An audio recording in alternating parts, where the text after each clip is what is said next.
Hi, welcome back to Fractional Futures, the show where we unpack the most pressing marketing challenges businesses face and how fractional leadership can help solve them. I'm your host, and today we're looking at what the future of SEO looks like in a rapidly evolving digital landscape. With AI changing the way people search and with user expectations continuing to rise, how should marketing leaders prepare their search strategies for what's coming next? To help us make sense of it all, I'm once again joined by Ryan Jones, Marketing Manager at SEOTesting. Ryan's been right at the coalface of technical SEO, experimentation, and SEO strategy, and he's here to share what trends we should be paying attention to as we march through 2025 and beyond. Hi, Ryan. Welcome to the show. How are you today? Yeah, all good. Thank you. Thank you for having me back on. Good stuff. What have you been up to since the last episode? You've been busy? Yeah, pretty busy on both personally and professionally. So personally, I play for a charity football team, so we've had a few games in the last few weeks. So my legs are a bit achy now. I think it's all catching up with me, but all good fun and raising money for good causes. So fantastic stuff. And you're off to Zagreb tomorrow. Is that a Google conference or an SEO conference? Yeah, the Zagreb SEO Summit. So I'm doing a workshop there on SEO testing and experimentation. So yeah, just spent the last couple of weeks getting my slides ready for that. So shall we just jump straight into the first topic? Yeah, let's do it. Good stuff. So I want to begin with one of the most significant shifts we're starting to see right now, and that's AI. And I think if you're listening, if you've done any Google search recently, you've probably noticed that the first search result you get is an AI overview. Now, Google's AI mode, it's already live. It went live in May, a couple of weeks ago, and it's starting to impact how every type of marketer approaches their search strategy. So, Ryan, what does AI mean for the traditional playbook, and how should marketers think about optimization, especially when search is becoming less keyword driven and more hyper personalized? Yeah, I think it means that we are going to see less of a focus placed on the very top of the funnel, purely because, we've already started to see it with AI overviews, but AI mode will take that to a whole new level once people start using that more and more. But what we're going to see is people will have their top of the funnel queries answered just straight away via Google's AI overview, AI mode. We're already starting to see that now. There's going to be less focus placed on that end of the funnel, but I think the mid funnel and end funnels won't change too much, but we will need to place a bigger focus on getting our brands mentioned in other places across the web, especially places where Google might find information related to that. So it's probably going to become less of an SEO type role. I think there's more focus going to be placed on digital PR and general brand building, that kind of thing. Social media is becoming more and more important every day. I think that's still going to carry on, but I think the basic principles of SEO will still stand. Create good content, make sure Google can read and understand your site and that kind of thing. That I don't think that will ever change. But there's certain practices that we do nowadays that will become more important than they already are. And what is the role of structured data in all this? Obviously, you mentioned there we need to think about the different channels, social media, obviously, but how do we structure our content across all those multiple channels and also keep it relevant for the traditional website?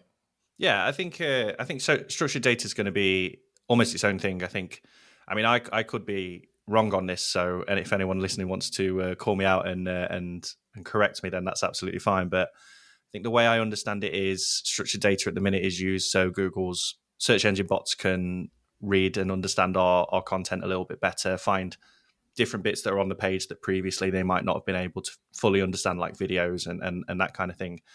I think the way AI overviews and their sort of LLM powered search is working, they're more able to understand sort of natural language and understand how that all fits together. But it's still going to be important purely because when we're thinking from a structured data point of view, we are then, of course, going to be thinking about how we can naturally structure that data as well. We're going to be thinking about where's best to put a video on the page, or should we use an accordion here, or should we have all the text just clear to see on the page? So I don't think that side of things is going to change too much. I think it's been a best practice for a while now. I think it will still continue to be a best practice. But in terms of how Google reads its content. I think that might change a little bit as AI mode expands. And do you think the same applies to entity-based search as well? Yes, yeah, I do. Yeah, I think again, it's one of those ones that's been sort of brought to the front more recently, purely because of, especially we saw it with the initial release of AI overviews. People really started to take that into account in order to be featured in these AI overviews, and I think that will just continue to happen. Yeah. And do you think AI mode? It's only just come through, and it's not just another typical Google algorithm update. It's kind of a big thing, isn't it? It's kind of a paradigm shift. Do you think future algorithm updates will be kind of split in half? Maybe there'll be the algorithm update and then there'll be an AI update, or do you think that Google will put the two together? From my side, I think it kind of depends on how Google want to approach this continued rollout of AI mode. I think as it stands at the minute, when we can still do a sort of more traditional Google search and see we might not see 10 blue links anymore per search, but when we can still see these traditional blue links on a search engine results page, I think we'll still have these more traditional core updates. And then there may well be a separate update as language models expand and become a bit better to help AI mode process different queries and stuff. But if Google do decide in the future to make AI mode the sort of standard practice for a Google search, then we might see, I mean, this is all just conjecture, but we certainly might see core updates become less frequent, less impactful, maybe even stop altogether, depending on how Google want to approach their rollout of AI mode. And do you think, again, it's all very early days at the moment, but for marketers or for businesses that are using AI to build their websites and their content, obviously, if they're just going in blinds using AI to generate the content and just uploading it, presumably AI mode, it will actually pick out or be able to identify the websites that have been built purely with AI versus websites that have got more authenticity attached to them. Do you think people building sites purely through AI will get penalised? Maybe not penalised as such, but I mean, we're seeing that kind of stuff already. A couple of years ago, when ChatGPT and started to become mainstream and a bit more useful for creating content, we certainly did see an explosion of, it's called programmatic SEO, in the sense of we'll use AI to just publish hundreds of articles across different topics, all leading into the sort of main website topic and that kind of thing. And that did work for a while. We did see sites that would have sort of these organic traffic explosions in the sense that this content was being ranked and people would start clicking on it. But I think Google, even before the full-scale launch of AI mode, I think Google have become smart enough now to know when this content is purely AI generated and more to the point when it's not necessarily all that useful to the user, when it's just sort of mass text on a page with a few AI generated images and that kind of thing, that might not necessarily be as helpful to the user as a proper well-researched guide with videos and proper images and step-by-step stuff and that kind of thing. So I think they are starting to get a little bit more wise to it, and I think they will continue that crackdown as time goes on.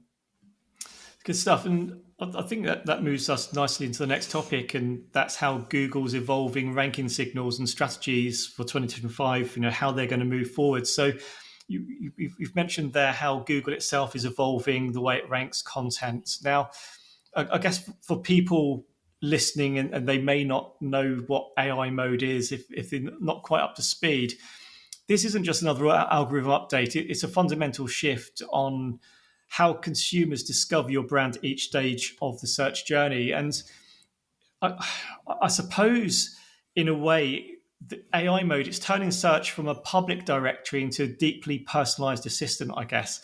And if you're not ready for that shift, your brand could be, it could slowly disappear from the search journey without anyone noticing, not even you. So search is kind of no longer about keywords or long form content. It's becoming more about people. And AI mode, it brings us one-to-one hyper-personalized content. It's pulling data from Gmail. It's pulling data from Google Calendar, Maps, YouTube, your past search history, shopping receipts, fitness devices, and a whole load of more other entities to build a super personalized profile of you. And it's going to draw content that fits your preferences, habits, and intent.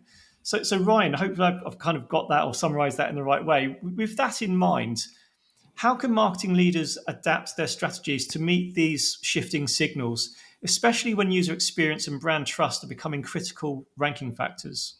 Yeah, I think you're right in the sense that, I mean, search is becoming more hyper personalized and that kind of thing. We've seen that already. But yeah, one of the big things from Google's latest I/O event was the announcement of personal context, which it will eventually come to AI mode if you choose to turn it on. And yeah, that's what will draw stuff from your Gmail, calendar, or past searches, all that kind of thing, and create that sort of personal experience. I think the important caveat is you can have that enabled or not. So you might get a more standardized version if you don't have that enabled. But even with that, search is becoming more personalized. And I think the shift that needs to happen is, I still think there will be a place for long form content, but I don't think it will be a place where someone will land on one of your guides, read the entire thing, and then go to some next steps, whether that's sign up to a trial or requesting a call or that kind of thing. I think what we might see is Google using parts of these long form guides to form their answers in AI mode and AI overviews. And that's where we're going to need to really draw some useful value to users and hopefully pull through and resonate that. So when people are searching for something that's more relevant to exactly what you do, they might then see your brand name through the increased brand presence that AI mode brings and then think, oh, okay, I've read something from them before, I'm sure. So I'm going to go to that website via a more direct search. And then that's where these conversions can start to happen. And in terms of multi-channel, I've started seeing a tactic that I often use, particularly with some of my clients, is publishing an article on the website, the company website, and then having an alternative version of that article on something like LinkedIn as a long form article, and making sure that you have the right SEO title, meta descriptions on LinkedIn to make that rank. And quite often or not, the LinkedIn article ranks way and above the website article. And so that certainly seems like a good hack to have. But I'm sure, when the masses start doing that or having the same content but mirrored on not just LinkedIn, maybe it's going to be on Insta, or maybe it's going to be on YouTube, maybe it's going to be on everything. Do you see or do you predict that there will be multiple versions of the same content piece across multiple channels? So all of a sudden, the content engine has to kind of massively extend just so that you can find the same content in all places. Do you think that will happen, or do you think there will be just key channels where the content works best? No, I think that is already happening and will happen more and more. I think it was Ross Simmons who originally published the sort of. I mean, he literally did publish the book on it, but his I think it's called Content Distribution 101 or something like that.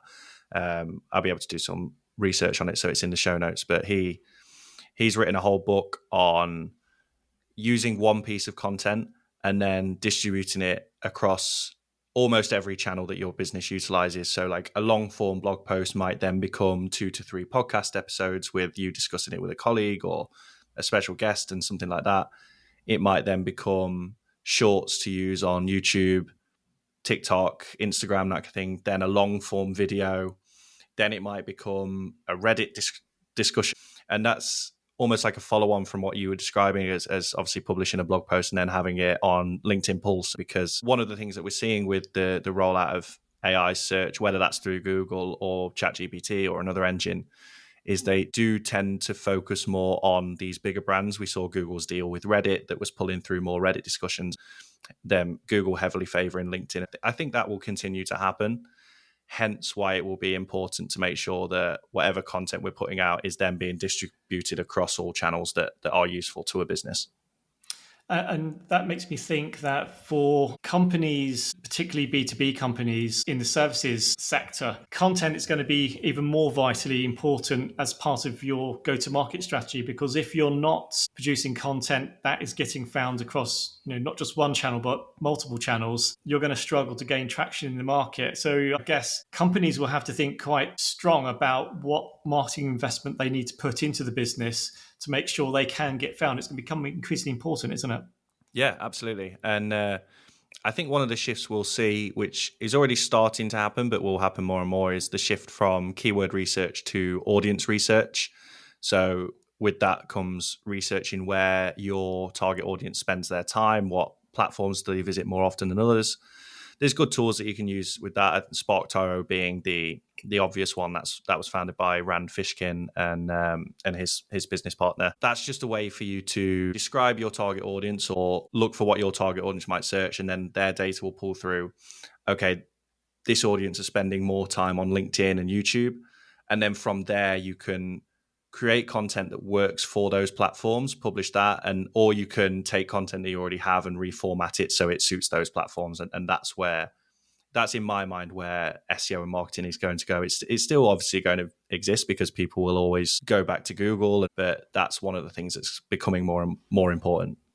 And it's interesting because a lot of marketers, particularly when you look on LinkedIn and some of these content creators, they talk about impressions being vanity metrics, but it sounds like that's probably going to flip on its head soon, when actually impressions is going to be a critical KPI to track, because actually it gives you that reach of market, and also then how effectively are those impressions converting down to engagement metrics, I presume. Yep, and we're doing that already in our internal marketing meetings. We've already mentioned it. We've seen the traditional sort of B2B online business growth pattern, in the sense that we had this period of growth where Google was still surfacing sort of 10 blue links, and before the release of AI overviews, we had some nice traffic growth, but now we're starting to see that decline across that top of the funnel content that we were so good at producing beforehand.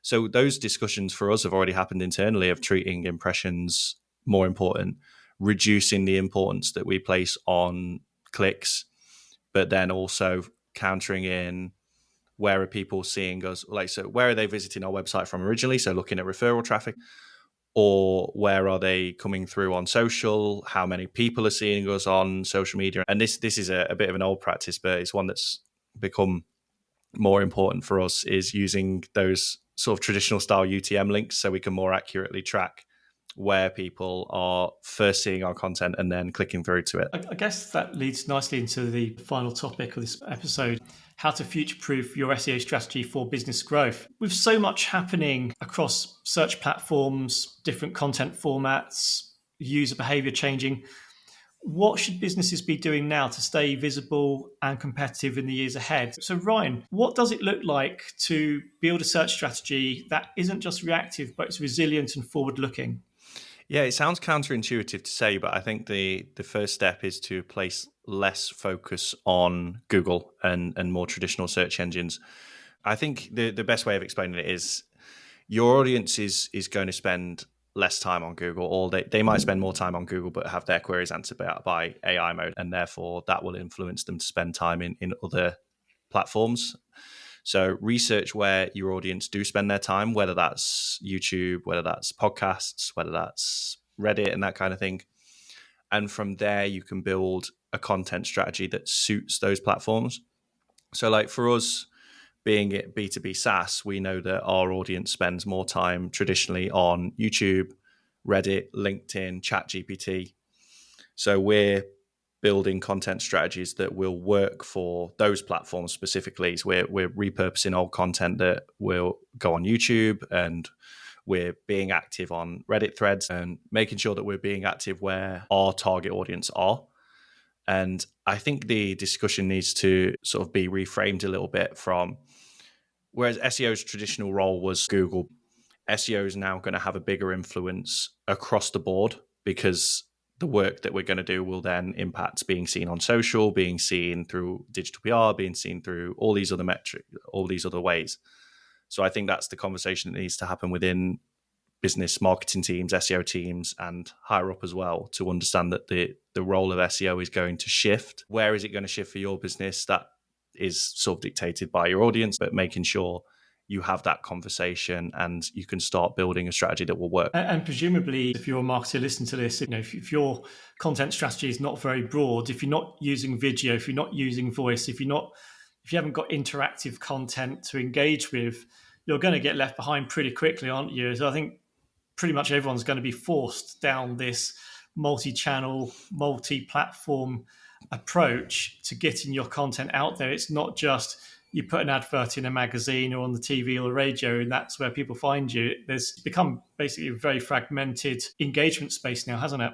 Yeah, absolutely. And this goes back to what I was just saying about SEO starting to have a hand in more platforms and in more ways. Is I think the traditional SEO approach, it will still work to some extent, but I don't think it's going to be as impactful as it ever was. So what needs to happen is me, who's predominantly an SEO, I'm now having to learn how to edit videos into shorts and how to create this long form video content. And do I go on more podcasts and things like that to get the brand out there rather than spend time creating long form blog posts, whilst then still trying to balance that activity is still pretty important. So it's not just a case of one specific task will work really well and the others can kind of be left to the side or in the background. It's now going to be a sort of process of figuring out what kind of things your audience is going to search via AI mode, via LLMs like ChatGPT, and then working out what these platforms are going to surface, and then working to produce better versions of that content that's already out there. And my final question for you is, from your technical expertise, what 3 things should marketers be doing different now for their search strategies going forwards? What would the top 3 things be that they need to change? Yeah, so I think number 1 is focus less on producing new content, but more on redistributing and refreshing older content that's already got some authority to it. So those old blog posts that used to perform really well can still perform really well, but you'll need to format them into YouTube videos. And that's where AI tools can come in handy as well, like with creating shorts and helping to create videos. I think the second one is to place a bigger focus on brand search and getting brand out there. So doing more stuff through digital PR, doing more stuff through even traditional PR for some businesses, making sure that you get your brand mentioned in other places across the web. And then, going back to what I was saying earlier is if you're not doing it already, to have that discussion with your leaders, with peers, and have that discussion around what your audience are going to search, and making sure that you're in a position to start producing that content for the things that are going to work. Good tips there. Yeah, if you're not doing that, start doing it, because you will get left behind. I think that brings us to the end of this episode and the conclusion of this mini-series on SEO. I'd like to say a huge thank you to Ryan for sharing such valuable insights across all 3 episodes. His guidance has given us a really practical and forward-thinking take on one of the most important areas of SEO marketing. So Ryan, thank you for that. Would you like to say a few words and remind our listeners about the special extended trial that SEOTesting has kindly offered? Yeah, so SEO is still going to be important even in the age of AI search. So if you're looking for a tool that will help you establish whether changes that you've made to your website have been positive for SEO or negative, then you can give SEOTesting a trial. And for listeners of Fractional Futures, we're giving away a 45-day trial, which is more than our standard 14-day free trial. Fantastic stuff. And links to that trial will be on the show notes, so do give that a look. So to conclude this episode, if there's one thing to take away from this series, is that SEO isn't standing still, and neither should we as marketers. So whether you're a business or a marketing leader, or maybe part of a growing marketing team, now really is a time to experiment with your SEO, adapt it, and think long-term about your wider strategy. Thanks for tuning in. And if you've enjoyed this series, don't forget to subscribe, share the episode to your network, or leave some comments below. I'll be back soon with more guests, more challenges, and more real-world marketing insights to help you move the growth dial forwards.